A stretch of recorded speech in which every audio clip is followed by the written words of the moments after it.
Hi, everybody. Welcome to Culturama Weekend 2, Day 2. And now we have Anders Carson, who is a wonderful prompt giver.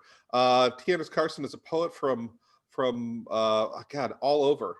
Where are you from exactly? Besides, Well, I was actually born in Ottawa, which is the capital of Canada, and that's where I was born. But my mother was Swedish and my father was Canadian. So I have Swedish. We were talking about passports and citizenship, and I do have citizenship through my mother because my mother never became a Canadian citizen, even though she lived in Canada from 1966 until her death in 1990. Never worked, was not allowed to vote because they're not very nice to Swedish women who marry foreigners.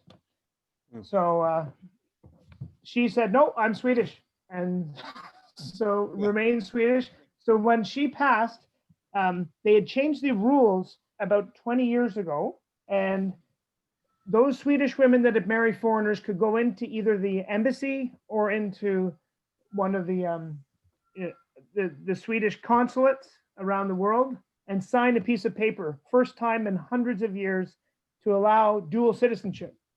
My mom signed it.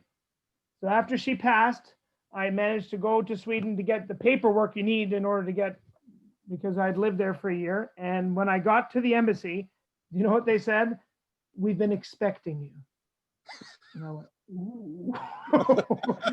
So then after I got the citizenship, I said, okay, now what about my kids?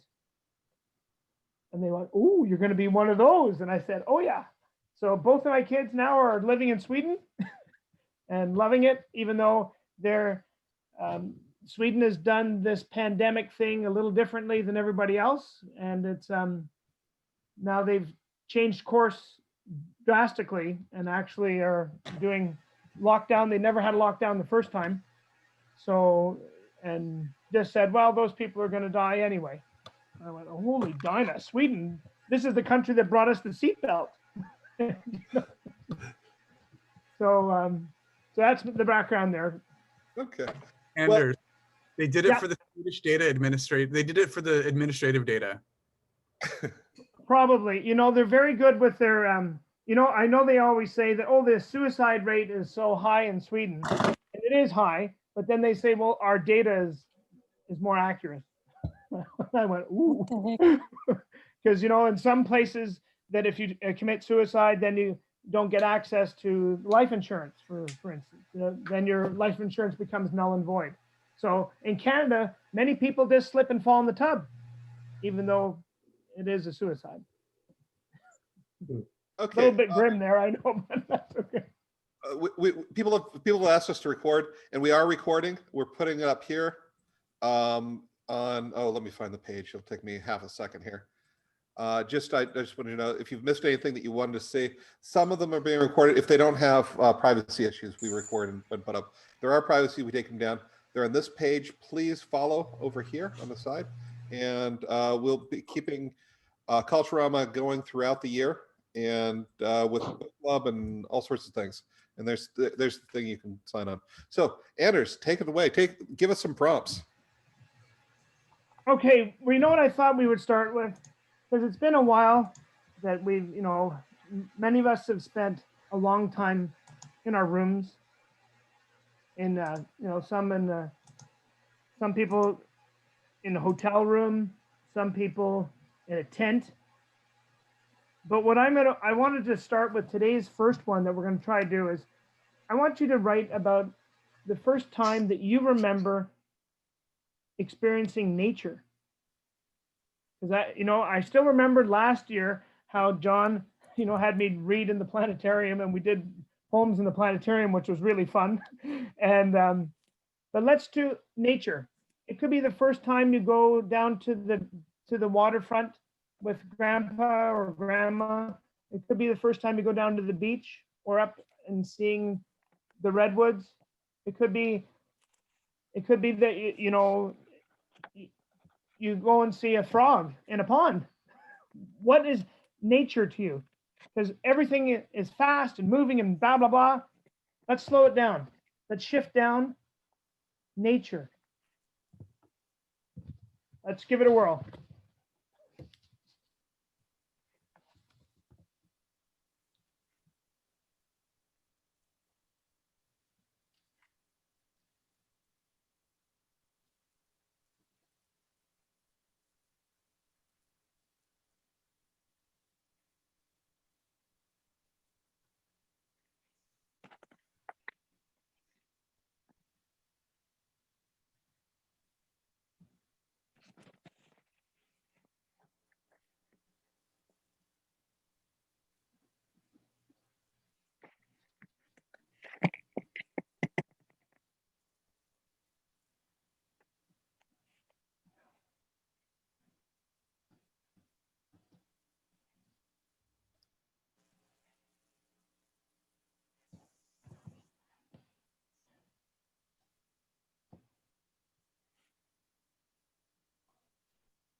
Okay, we'll give it one more minute.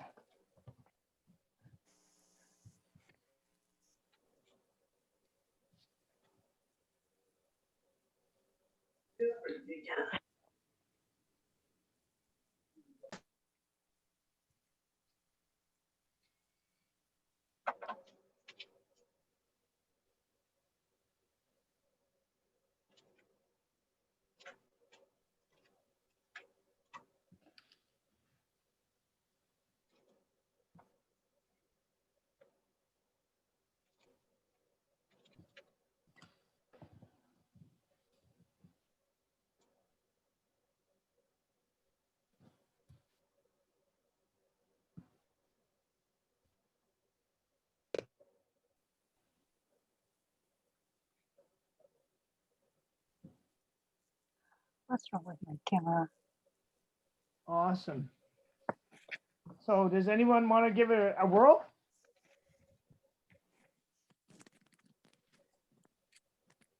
Nature. Oh, I know. If I said sex or violence or ripping shit up, we go right to it. That's awesome. I know. Well, that's okay. That's fine. No, I'll go. You'll go. Okay, Andrew, give us a whirl. It's not super on point, but that happens when you write poetry. Yeah.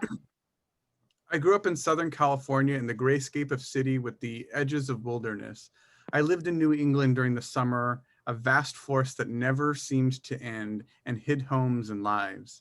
Background orchards and suburban parks seem small and quaint compared to the overwhelming immensity of rural America.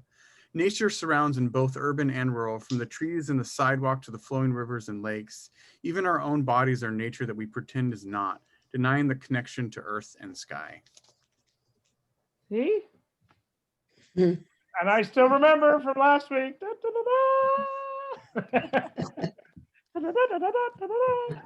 Nicole's saying that they'll go. What's that? Nicole's saying that they'll go. That they'll do. Okay. We got someone going? Sure.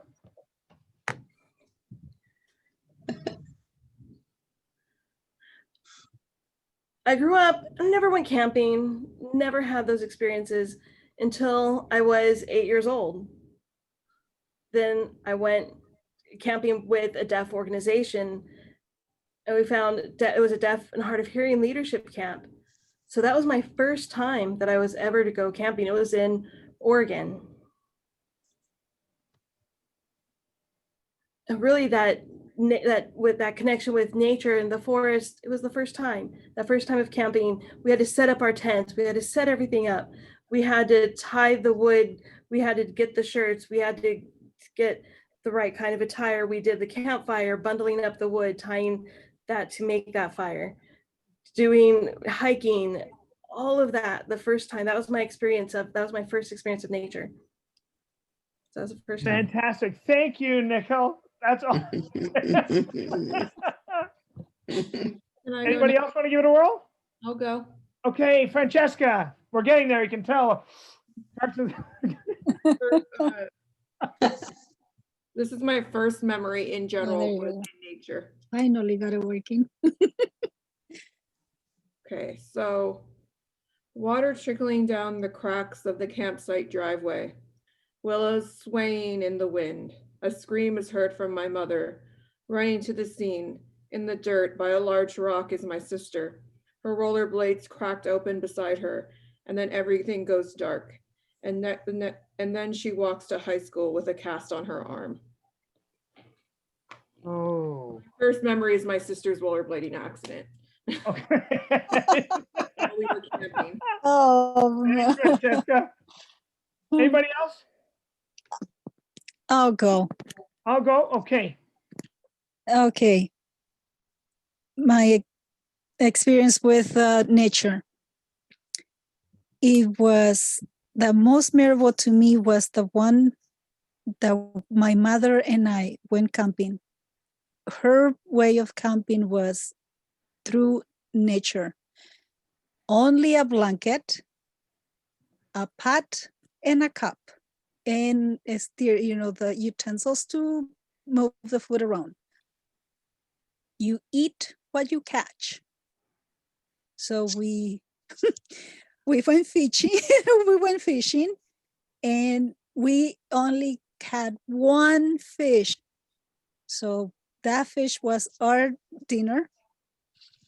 And it was so awesome. The whole week that we were out camping, it was extraordinary. I will never forget my 7th birthday. That was for my 7th birthday. It was amazing. I had the most fun trying to fish the natural way or the Native American way of fishing with nothing but your hands, basically. It was just this tiny little basket that we used to fish, and it was amazing. It was amazing. And I will never forget my 7th birthday. Thank you. Thank you, Maria. See, nature. He can start like slow. That's it, Maria. Anybody else want to give it a whirl? Yes, Aruni. Okay, this is more urban nature. Okay, urban, let's do it. I'm in charge of a life for the first time when I am a toddler of 3 living in an apartment with my parents, grandmother, and baby sister. On a trip to Woolworths, my grandmother buys me a crocus bulb potted in a bright green container shaped like a wooden shoe. My parents explained that in Holland there are fields of these purple flowers stretching to the horizon. I carry my small bulb to the glass door that leads to our apartment balcony so that the weak city sun can reach my crocus bulb. But I am impatient, and the root structure below the soil is so fascinating. Every day I yank my crocus out of its green clog, stare at this thing, more onion than flower. Eventually it withers on a windowsill. I stopped trying to contain nature early on. Thank you, Aruni. Yay! I love it. I love it. So, anybody else?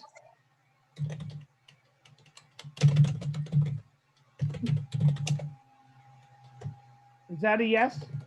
Okay, I'm still getting used to this, John. Sorry. If people, Shaman's got her hand up. okay, he's got. Let's hear it. I'd love it. Okay, I have to turn my camera off because otherwise everything crashes. So I'll read what I have. Vacation smells different, like sugar and allspice, like an extra quarter to twist into a gumball machine. The transparent halves split and the bouncy ball inside travels into the sky a few times before it needs to be. I don't know where we are going, but I put on my flowered hat and the sunshine cooks the cars that we pass. I wait with my mother, who tends to the stroller, wondering what my dad will return with, but all he brings back is bread. I follow him, my little brother trailing behind over the bridge. The water is a shadow at rest, something like a hungry bathtub, and my father drops a ball of fluff into the water. Suddenly, it's alive. Oh, thank you. Yay. That was all the way from Holland. Yay. And I know you stayed up really late to come on. Thank you. We're very happy. Anybody else today? Nope. Okay, so let's go on to our next one. That was our first, we crack out, start moving, almost like our first little yoga stretches. This next one, okay, this is different. We all love books. We love them. Why don't you write about how either it's a book changed you or something that's memorable, that maybe it's Alice in Wonderland, or maybe it's Story of O, maybe it could be Charles Dickens, it could be V.S. Naipaul. Who knows? A book, something memorable. Maybe it was someone reading to you for the first time. Books. That's what we write. We write books. And if we don't write books, maybe one day we will. And that's why we're here.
Okay, one more minute.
All right.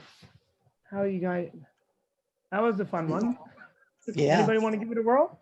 Yeah. Linda, we'll start with Linda. Okay.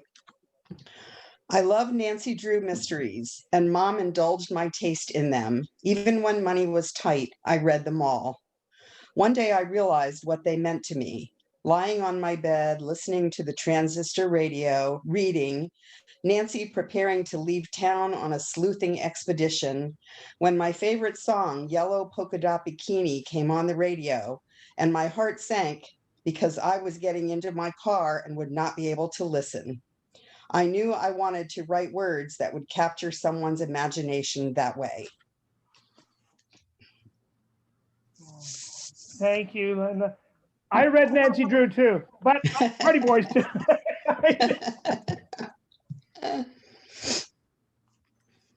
Anybody? I saw Andrew's hand up, and then Kelsey. Okay. Let's see, making sure I'm unmuted. Okay, reading started young, a diet of Peter Rabbit and Winnie the Pooh. Words and stories chosen for me, where the wild things are. And then I could choose my own. The Book of Three, about a young man who set off to find a missing pig, set the course for my love of fantasy. I devoured the stories, remembered the characters, my old friends, but I lost touch until I saw the box set, beautiful and new. I took them home again. In days we became friends again.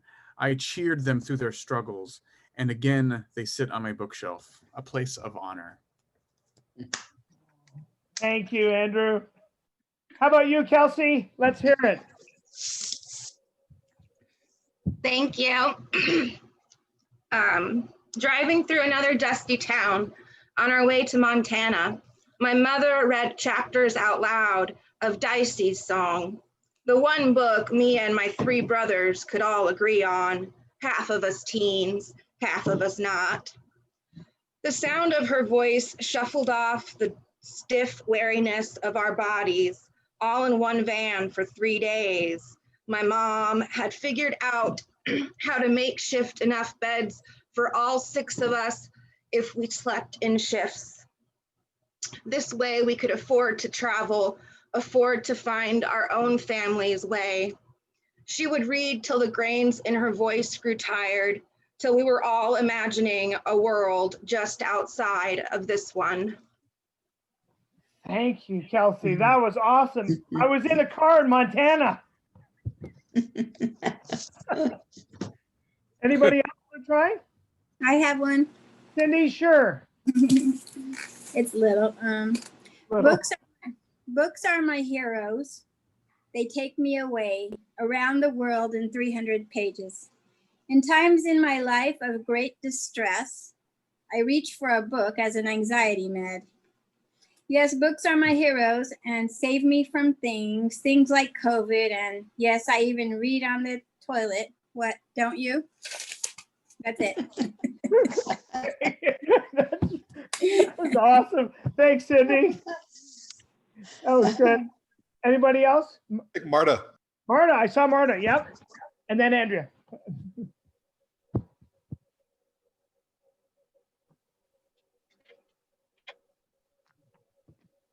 Marta, you're muted.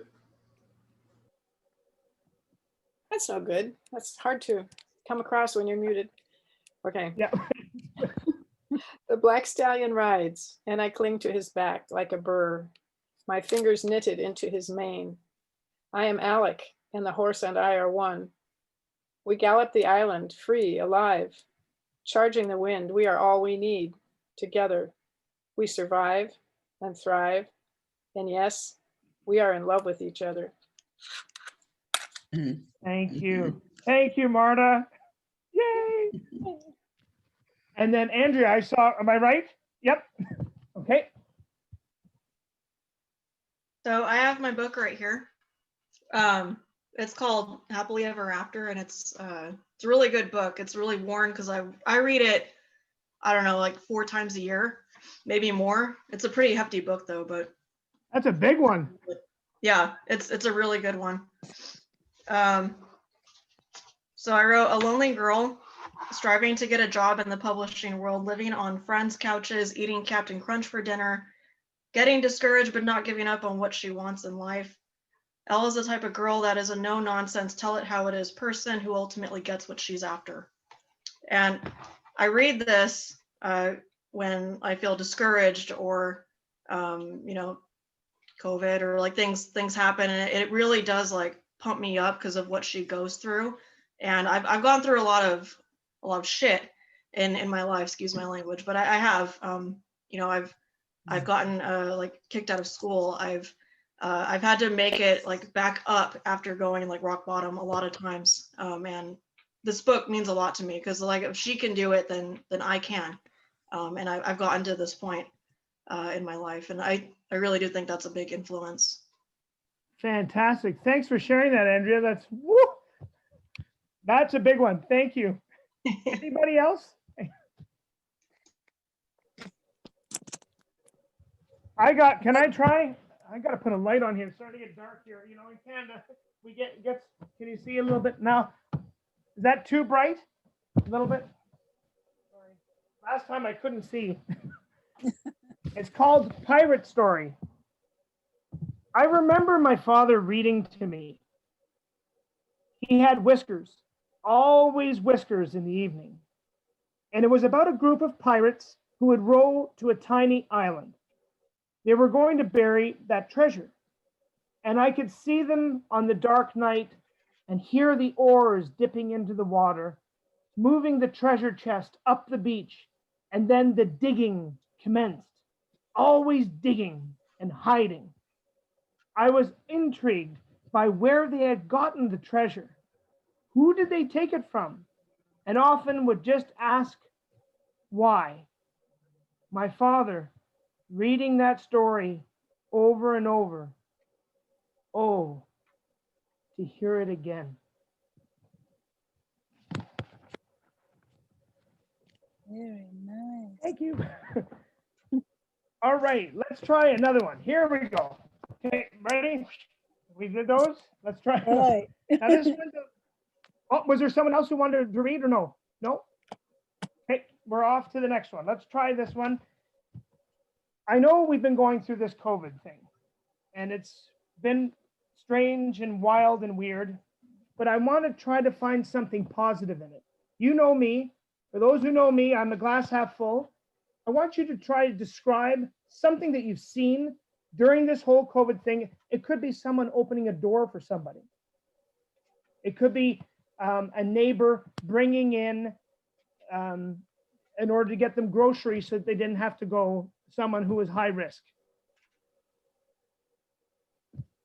In times of trouble, it can bring out the best in us. And I want us to try to find and pick away, because it's easy to find the bad. That's easy. That's easy. Anybody can do that. But let's see if we can find something, you know, positive in this bizarreness that we've been living in. Can I say something real quick, Anders? Yeah, sure. And if you want to send your COVID-19 or social distancing poems or fiction to anywhere, you can send them to my magazine because that's the theme of the next issue. Awesome. Perfect. Well, there we go. Thank you, Francesca. Put it in the chat, Francesca. Yeah, put it in the chat. I'm going to. Thank you. Hope you didn't mind me interrupting. No problem.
and we'll give it another minute.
All right.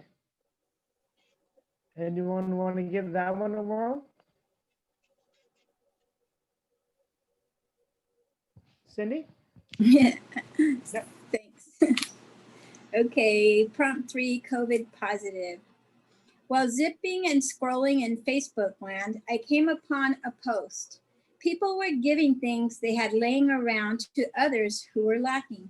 Not selling was the rule of the post, and it went on and on. Givers, not takers. It made me cry, tears of joy. Oh, the humanity. And guess what? The thread is still going. Thank you, Cindy. You're welcome. Anybody else? Yeah, Kelsey, let's try it.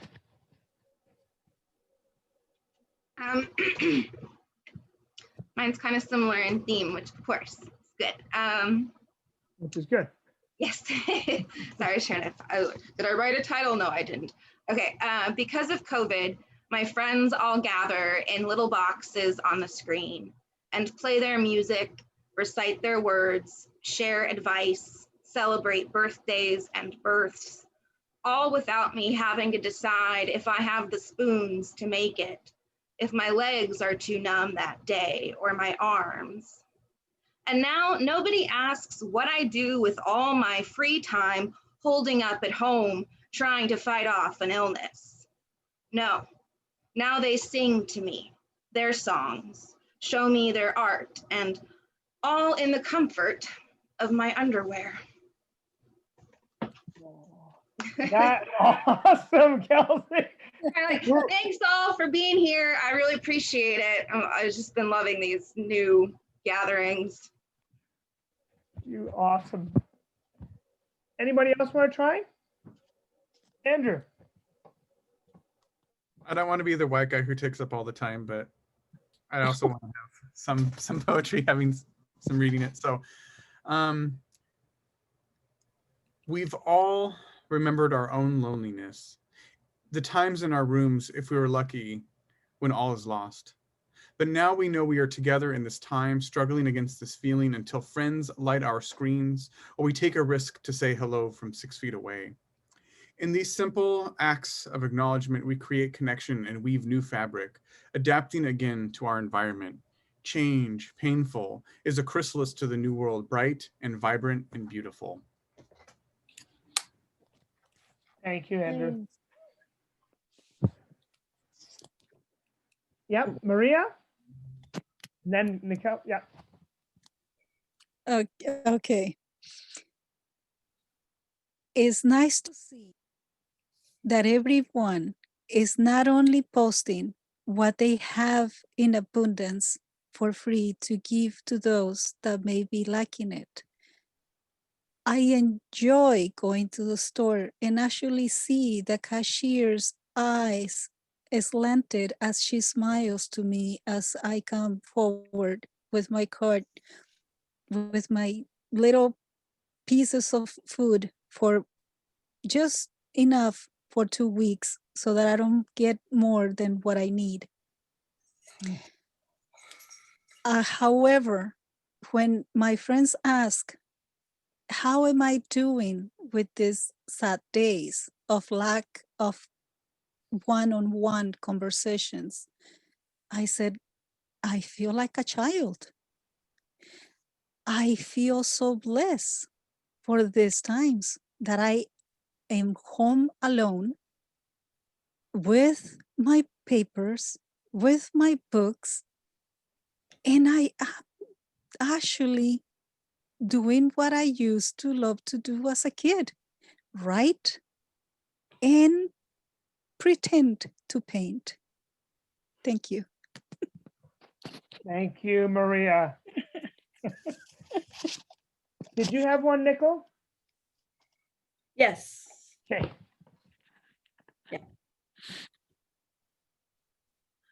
When Corona happened, everything closed, school closed. I went to a California School for the Deaf in Riverside. I just graduated. And during everything being closed down, that was when my graduation was.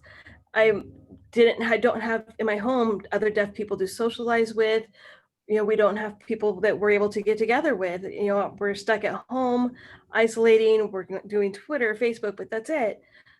So trying to stay positive, trying to understand what happened with my senior year. I felt like I missed my senior year. I felt in many ways that there were so many things that were a waste, that I couldn't do the normal graduation things. I couldn't do the senior trip, couldn't do the graduation ceremony, but trying to remain positive through it all. I was able to work. I got a job I was able to try and figure out how to get a job. But for me, that graduation was a huge honor for me. I was president of the senior class. There were so many things that I felt that I missed. There were only 29 students that were graduating, but even still, trying to remain positive, trying to give each other that encouragement to keep going. And trying to stay busy during all that time. So then finally on, I think it was the 4th of July, sometime we were able to have some kind of celebration. And I'm thinking there was a lot that we had gone through. We'd gone through this tough time of everything being shut down and in many ways missing that senior experience. Thank you, Nicole. Thank you. Thank you. Anybody else? Yep, Elizabeth. Yeah, I'll go. It sort of rambles at the beginning, but I get there. I didn't think I would like teaching from home online, but it has allowed a lot more time to write. I get together with friends on Zoom and write what was my weekly writing group still gets together, but online, where we talk about writing, where we instead of writing, we chat about writing, life, and Aaron's sketches and plays. Kate and I meet and cheer each other on to finish our dissertations. Cammie and I have spent more time together outside hiking, which I enjoy. We take Bobo, including last weekend when we hiked 1.2 miles, something hard to do being disabled. When we began hiking, I thought we'd hike a little bit, then turn around and hike out, but we kept going. It was a flat trail and a bit warm for November in Kentucky, though if you don't like the weather here, just wait 20 minutes and it will change. I chose the hike because it was flat and rated easy. We hiked and kept hiking. When I began to wonder if I could hike out, Kimmy had to lie down on the ground because her right hip hurt. My left leg was beginning to get numb, as it likes to do. My leg brace helps a lot, and my leg gets numb much later, but it still does it. I asked if we should turn around, and that's where I got. Man, thank you, Elizabeth. Kentucky. I love Kentucky. I was in Kentucky and I drove down back roads in Kentucky, and you go so far into the back roads that people wave to you, just like here where I am and I went, I'm home. It felt like I was home because we live out in the sticks, and like we call it the sticks up here. And I felt that in Kentucky when I was taking back roads. I was going up to Lexington and I took back roads from, I was in Tennessee and went up to Lexington. Yeah, everybody likes to wave. It's great. Anybody else? Aruni.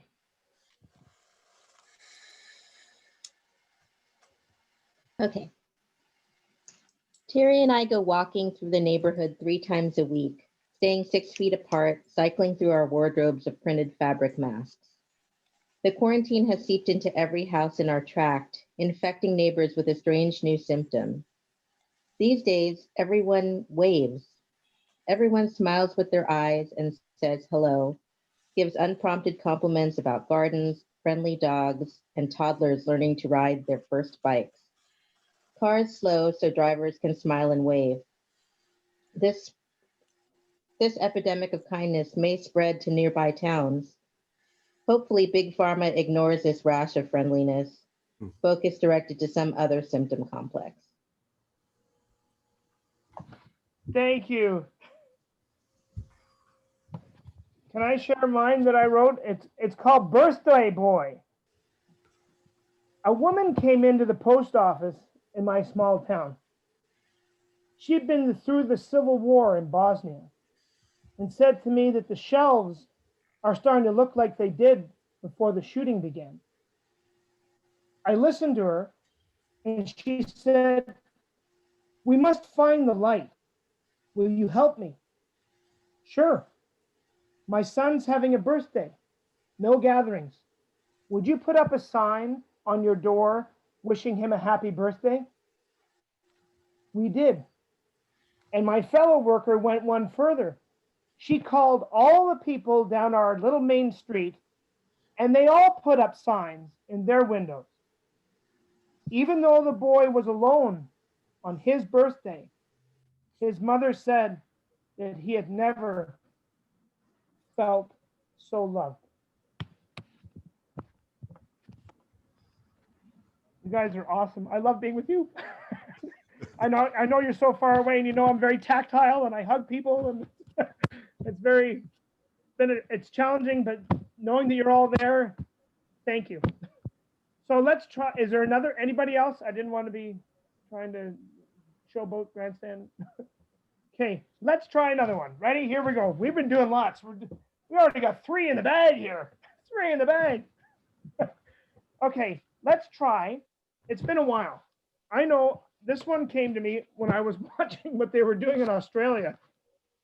They have this thing in Australia now, because people are not flying anywhere, that you can go and pretend that you're flying, and you pay to go first class, and you sit and it looks like an airplane and you're not going anywhere, so that you're flying somewhere. So here's the prompt. I know it's weird. Your first flight, or a flight to somewhere, where you were going, or what. Was it going to meet a loved one? Was it going to bury a loved one? Was it going, because we haven't been in a lot of flights lately. I know the last flight was to come and see you. That's a long time ago. I haven't been in the air. But let's do a flight. And if it's not a flight, then you can do a boat if you don't fly.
Oh, I can't do any.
We'll try one couple minutes.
All right.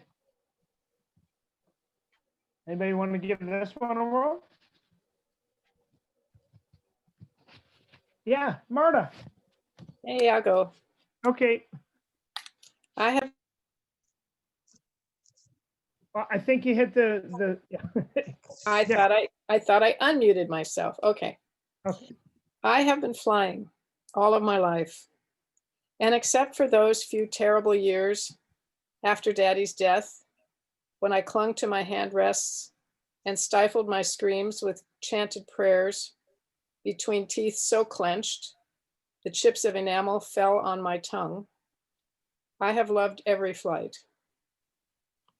Wow.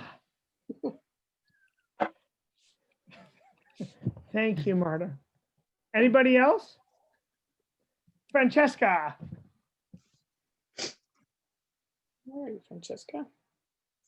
Flying. The possibility of a free fall, the turbulence, the recycled air that carries germs, the seats that hurt my back, my knees cramping with no place to stretch it out. But I do it for you because every Christmas because who knows how much time we have left together. Also, I have to go because I have to go do some Christmas shopping with my sister. So bye. Bye-bye, Francesca. Thank you for stopping in.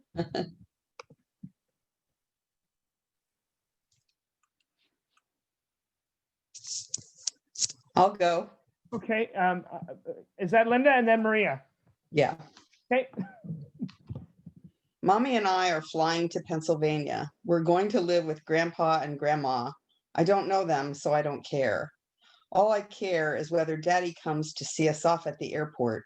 He won't come, Mommy says, numb by now to his many disappointments, but still I have hope. And then we're walking to the plane and my hope is disappearing when suddenly there are his big arms pulling me up, the scratch of his jacket against my cheek, the smell of his tobacco, the tears in his eyes, and the stars and palm trees are all lit up behind him. Thank you, Linda. Awesome. Maria? Okay. Touchdown. Plane has landed with a skip and a bump and a jump. Yes, the sky is gray, the clouds are gray, and this big lumpy rain is falling from the sky. And yes, I made it. We landed in France one more time. Thank you. Was that in Orly or where was that? What airport? Yes. In Orly. Yes, it was. It Not was bad, eh? wonderful. It felt like Orly. Oh, yes. It Oh, was yeah, a yeah. wonderful Sorry, I flight. know. Blah, blah, blah. Nico? Yes. Okay. So I flew to Nebraska. And it was wintertime. It was really cold. I think I was 8 years old. Yeah, I was 8. And I was going for a conference for the National Association of the Deaf at the deaf school in Nebraska. And that experience flying, you know, I was anxious, but I was also excited. I remember looking out the window as I flew over the different states and seeing just the nature out there. And I just felt like I was in heaven, you know. I just really, really enjoyed my experience flying. Awesome. Thank you. Nico. I know flying is fun. A little scary, but fun. Anybody else? No? Yeah, Cindy, sure. I like to write. I like Thank you guys for listening. Flying and writing. Passengers, my muse. My sidekicks are irritated at my tiny bladder. I try to make up by giving them peanuts and pulling my thick thighs in as not to touch them. They aren't taking my peace offering and frowns, so Revenge of the Pen, I wrote a poem about them and read it to a crowd at a park. That was it. Awesome.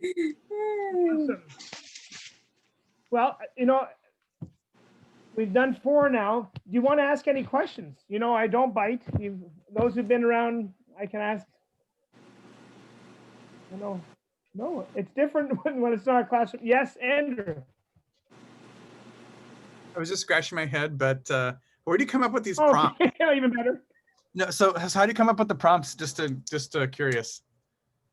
How? Well, you know what I was doing today, if you must know, I was doing wood like I always am. He's either chopping wood or he's getting ready for the wood because winter's coming. And actually this past week, we finally got the leak fixed on our back of our house. It has been, you know, I always say that, you know, it doesn't leak when the sun is shining, but then when the but it's not like Southern California here. It rains. So when it rains or gets snow, it drips in and it's devious. But we finally fixed that. So then when I was out walking, I said, hey, I'm going to work on some prompts that we're going to do today. And that's that's where I get them. Either I Okay. want to do something positive because always the negative. I know some of my stuff's dark. I don't know why. Like I say, Andrew, I don't know. But yeah. Any other questions, John? So you're like generating all this poetry all the time. How do you keep going? How do you keep generating all this stuff? Well, for me, poetry is really, I love poetry. It's really, it kind of, it, when I was younger, it balanced me, you know, like it brought me, you know, I could be out on the high wire and, okay, you're supposed to have a harness, but I could be without the harness. I feel like that with poetry, you know, like it was a way for me to read about other people going through similar experiences than yourself, or maybe ones that you knew, oh, that's coming up. So that's what it's going to be like to be a dad, or that's what it's going to like to have a daughter, or that's what it's going to be like, because my daughter turns 22 tomorrow, and we're not going to be able to see her, but I'll get to see her in one of the screens, but she's far away, you know, like and we have to learn to live with that. And so poetry for me was a way to grounding. And that's why to this day, I see poetry. If I'm in a bookstore, I go to the poetry section first and look through, and they're always thin, they're small. You have time to read a few, grab some, help some other poet out, give them some money. Maybe it's $1 or $2, but you know what I mean? Like, we know the realities of how publishing is, but it's poetry, and it's just, poetry is life. For me, it is. Good question, John. How do you, I have to do it. I have to do it. And I find that I have a new job now, and I've talked to some of you about it, but I work at the post office, but I don't work at the post office anymore. I'm now the vice president of the entire union in all of Ontario. So I fight for women's rights. In our union, it's 95% women, and I fight for women's rights. And all week, wait a second, she should be paid. If she's been asked to go on quarantine leave, then she should be paid.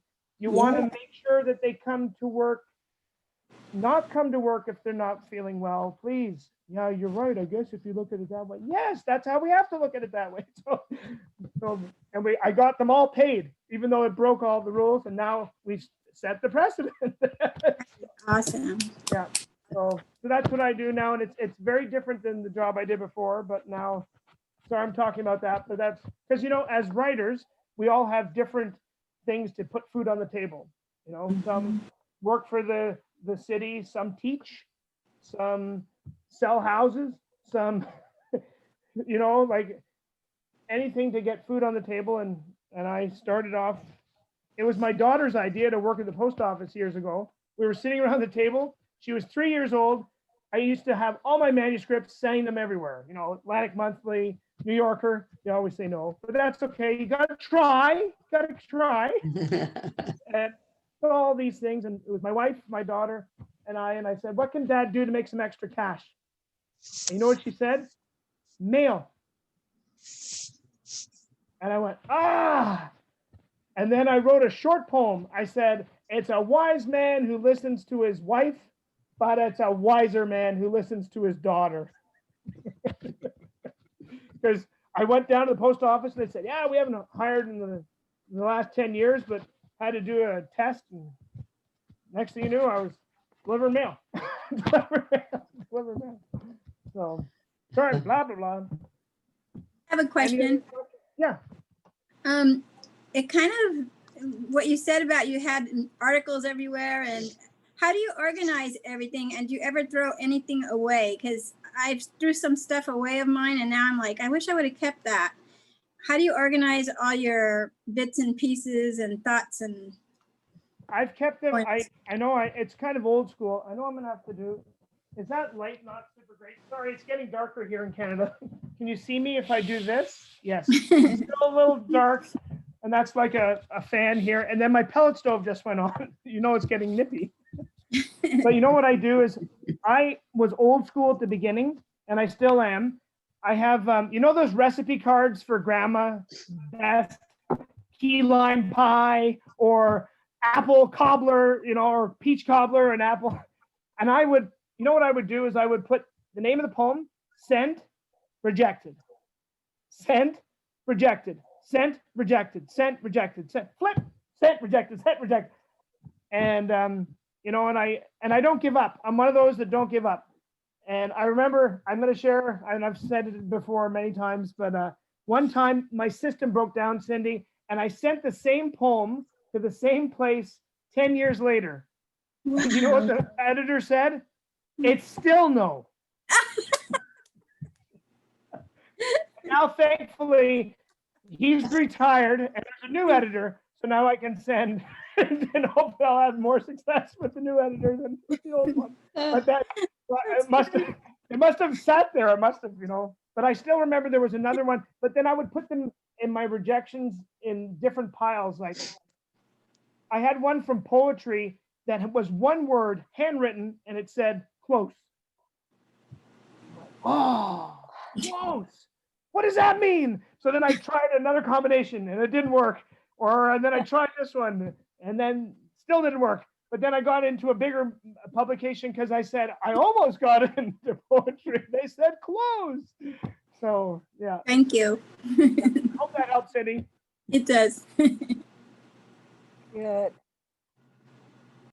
Good. So that gives me a little hope and not to give up my writing. Yeah, don't, and yeah. to save everything that I, You yeah, have to have save hope. everything. Exactly. Yeah. And you know what? Is find out what publishers are looking for. Because you're not going to send a cat poem to someone who's looking for horse ones. Right. You're not going to have a lot of success there. Or you're not going to send sad poems to ones that want rhyming. And your sad poem isn't rhyming, but they're looking for rhyming. And then you're going, well, they didn't like my sad poem. No, they were actually looking at the rhyming and you didn't send them rhyming. So they rejected on that. That's the hardest part I found in the beginning was I thought, you know, they're rejecting me because we're so close to our work. You have to disengage between that and like almost grow a thicker skin. It's your work. And it's okay for them to say no. That's okay. You don't get everything in life. Or maybe you do, and then you're one of the lucky ones, but then the day comes when someone says no, and then that might be a little harder for you. But so, you know, that's not me. That was cool. Any other questions? Well, maybe could you read us a poem of yours? Sure, I can. John, are you going to do it again? Yeah, you know the one I want to hear. I know you do. Is that okay? Ready. I'm going to read a poem that John has asked me to read. And it's called In a Chinese Buffet. Wheeling my weary child to the table, I smell the scent of fried chicken, scant chow mein, and clouds of wonton soup. She's in a stroller bought by my grandmother, and it costs enough dough that she could have purchased a car in her day. Whatever makes you happy, I'm just trying to help. My baby is sleeping. Red markings around her lips, the calming reminder of another tattered soother. The place is almost empty. It's 3:30 p.m. Did I mention that it was a buffet? At 4 p.m., the dinner prices go into effect. And the only difference between dinner and lunch are the crab legs. And they are doused with butter, soaked through as thoroughly as the top layer of buttered popcorn. My stomach is growling, and I'm hungry. My wife stumbles from the table and approaches the 3 overflowing islands. Now an elderly man with a 2-legged cane is making his way down the aisle.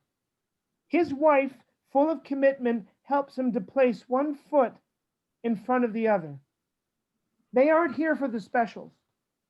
They come when there are less crowds. He limps towards the baby carriage.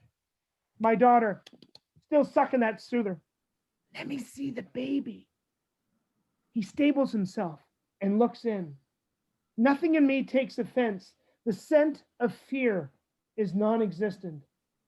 He coughs forth an honest, good luck, kid.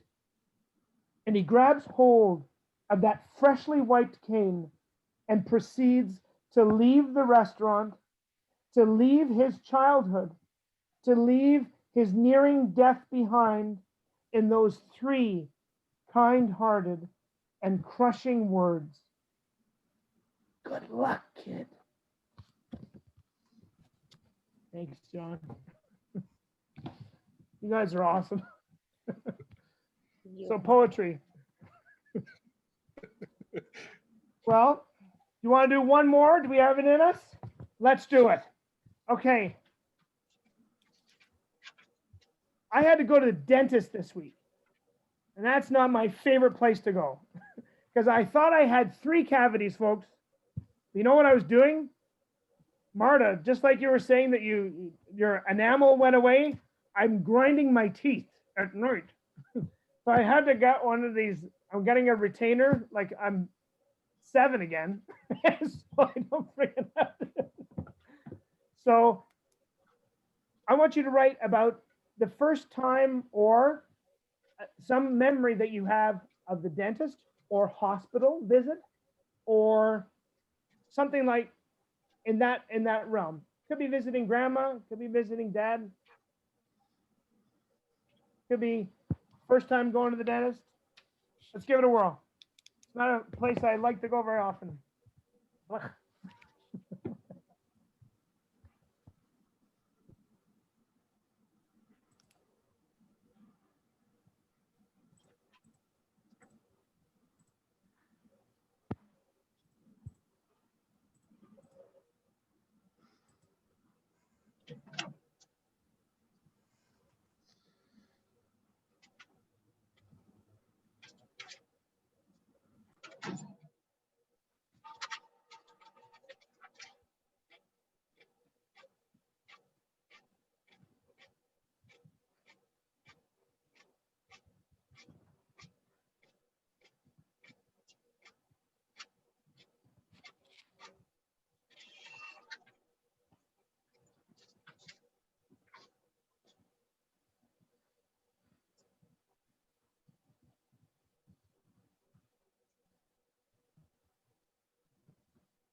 Do another minute or so.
right, does anyone want to give it a whirl? Yep. Andrew, you're ready. I'm ready. This one, because this one's kind of funny, hopefully. Okay. This time I sat in the chair and I breathed in the gas, laughing gas. Immediately, Aladdin came on his carpet, flying in the expanded room that hadn't changed since 1978. He took me from the chair and I laughed at the dentist and his assistant I'd managed to break free from. Then I came back to a quick, well, we're done, and a smile from the dentist. My cavity's gone like magic. For a time, I knew Aladdin had done me a solid. I'd flown free and no one knew I'd even left. Oh, nice one, Andrew. Good twist on that one. Anybody else want to try? Maria? Oh, you mean I have to wear glasses now? Why? Why are my eyes tired when I am just reading? And the optometrist, well, that's why you need your glasses, because you read too much. You need reading glasses now. Yeah, that's probably just a... He just laughs. And I said, okay, but do I have to wear the glasses? And his wife, she said, no, you can actually wear contacts. I said, awesome. Can I have some purple? Thank you. Thank you, Maria. Anybody else? Hospital. Yeah, Shema. Yay! Okay. I pick out my favorite shirt, blue with the Power Puffs on it. My mother puts my hair into pigtails with matching hairbands. I am 11 today. It's also the only day my dad's friend, who is a dentist, can see me. My grandma will come later to visit, and I already know she has gotten me everything on my list. The perfect day after these root canals, whatever they are. I come home, blood staining my shirt. I don't open my presents. I lay on my bed and bite at my tongue, but don't feel anything. When we go to El Torito for dinner, while everyone crunches and smacks, all I can do is stare sadly at my soup. The next day, the numbness is gone, but the the chewed chafe and the presents, thank God, are not. Thank you. I've been to El Torito's. And I ate what I wasn't supposed to eat. I remember the last time I was there. What was that thing I ate? I think I ate the condiment, not like the part of the plate. No, you're not supposed to eat that. You did the corn husk on the tamale. I ate the corn husk.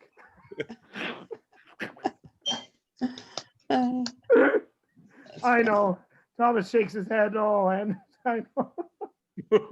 Anybody else? Aruni, and then Elizabeth. Okay, now I'm unmuted. Most days I like working as a medical assistant in my father's obstetric practice.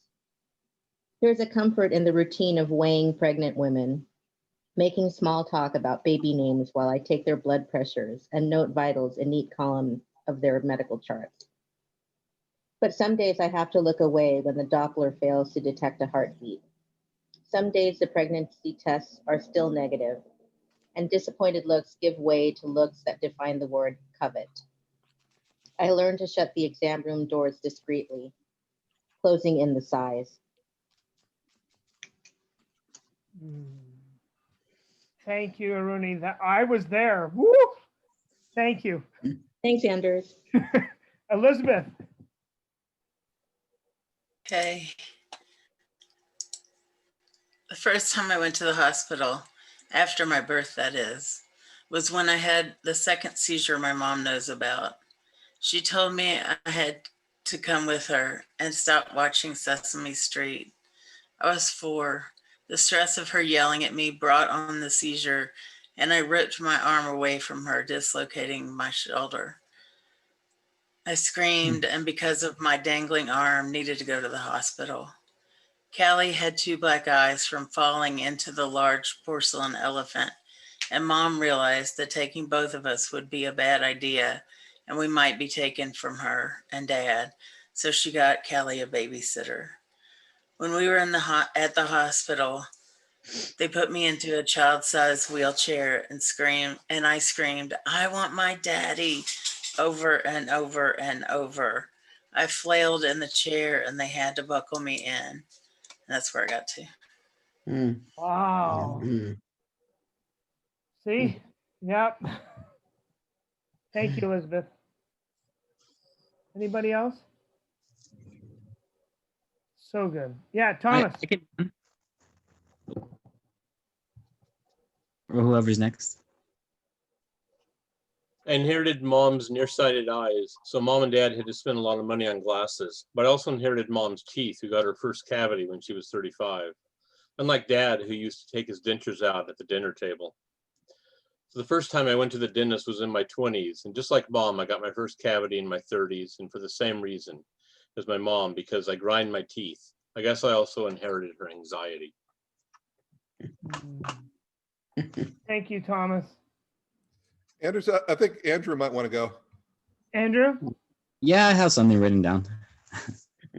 The soft jazz is inappropriate for what I'm about to go through. The dentist unsheathed their instruments that will be cutting into my mouth. The smell of iron is overwhelming, and I endure the choke of blood, bits of gum, and tooth, because I turn 26 next week and I'll lose all of my insurance. So this $100 copay will be 21 next week. Thank you.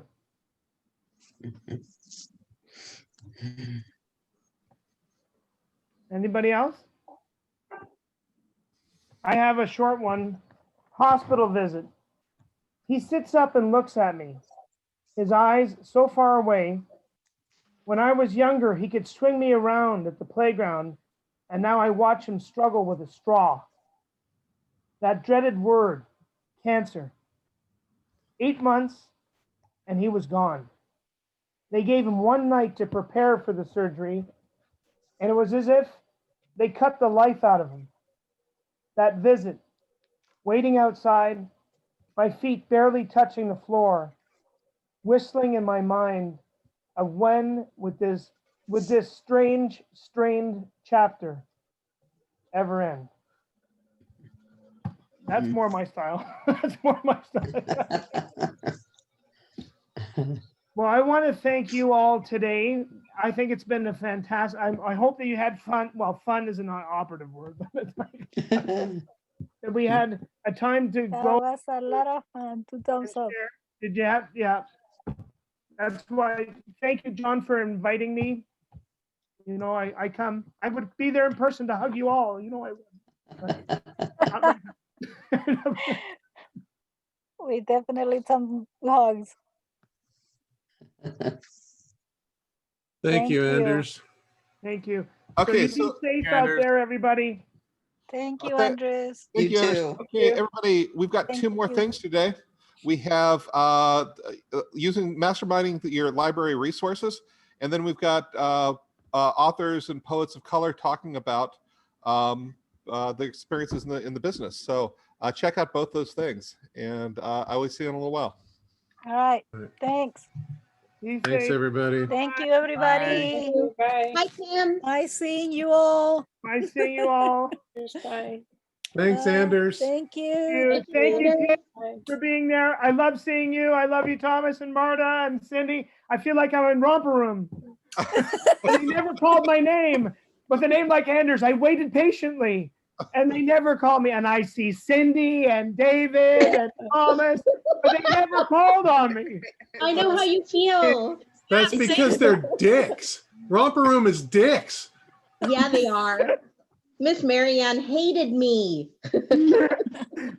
Jeez. Thanks, Oh, you guys everyone. are- Thank you, everybody. We Bye. don't want to go.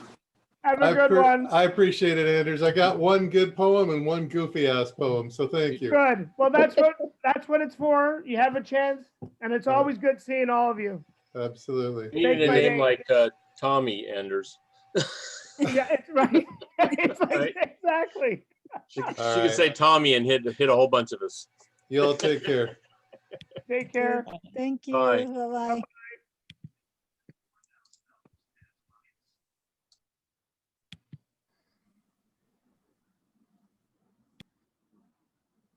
Hey, Shema.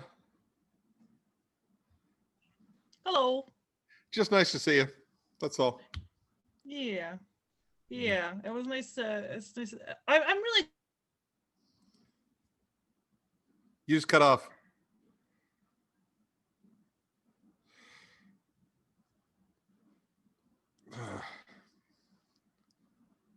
No, you can't hear you. You got the mute on. Hello. Hey. Yeah. You cut off again. Damn it.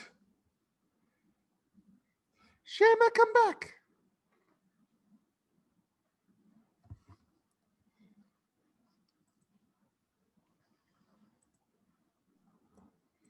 Wait. Say something.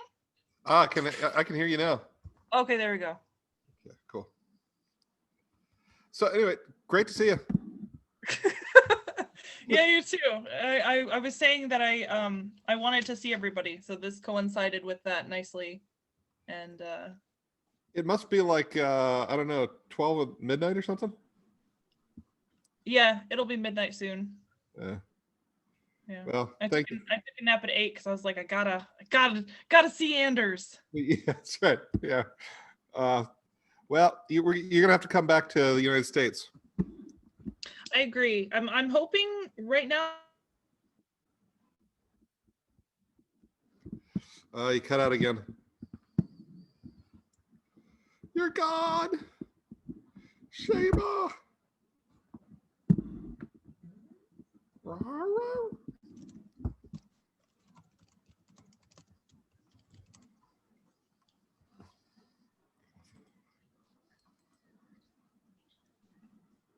Because I finish in February. Okay. So I heard I'm hoping, and then there was like a minute of silence, and then because I'm finishing February. I'm hoping for summer. Oh, cool. Yeah. Okay, that'd be cool. Yeah. Are you gonna live in LA, or you're just gonna travel through and say hello? I have no idea. I'll probably crash with my friend in Oregon, but I want to come to LA and see like you and Michelle and everybody. Yeah. Maybe we can do another Sequoia thing. That would be awesome. I really love Sequoia. Yeah, I'm hoping it's open. Yeah. Lizzie is growling at you. Oh, she's such a good dog. Rah, rah, rah, rah, rah, rah. Hi, Ann. Hi. You heard my Maybe. I was like, Lizzie, Ann. Lizzie? I don't know who this is. Sometimes I'm the same way. Sometimes. Okay. Well, man, this is taking it out of me. I am exhausted. Yeah. The Zoom is weird because you think it'll be easy and it's kind of not. It's the opposite. It's better than not, right? It's a good thing, but Yeah. it's hard. But it does sap your energy for sure. Yeah. Yeah, and I sat there doing. I did all the Zoom meetings as I was grading. So Jesus, why? the grading has to get done. Mm. I've been trying to do 10 papers a day. So now I've got the cost. I think grading gave me the COVIDs. Probably. Yeah. Were you licking the papers again? That's how you grade them by taste. Okay. You want to move away from the apple spectrum to the lemon. More acidic, the higher the grade. That's right. Heard that thing where archaeologists can, like, the most reliable way to tell if something's a bone is to lick it? Oh, good God. Yeah, and then if it sticks to your tongue, it's something bone. Are they like wandering around a field of fake bones someplace, like trying to figure out? I don't know. I can see a bunch of geologists in the desert like, is this a bone or is it a rock? Let me taste it. That's what I've been saying for years. Archaeologists are weird. Yeah. Oh, you know what? We're recording this.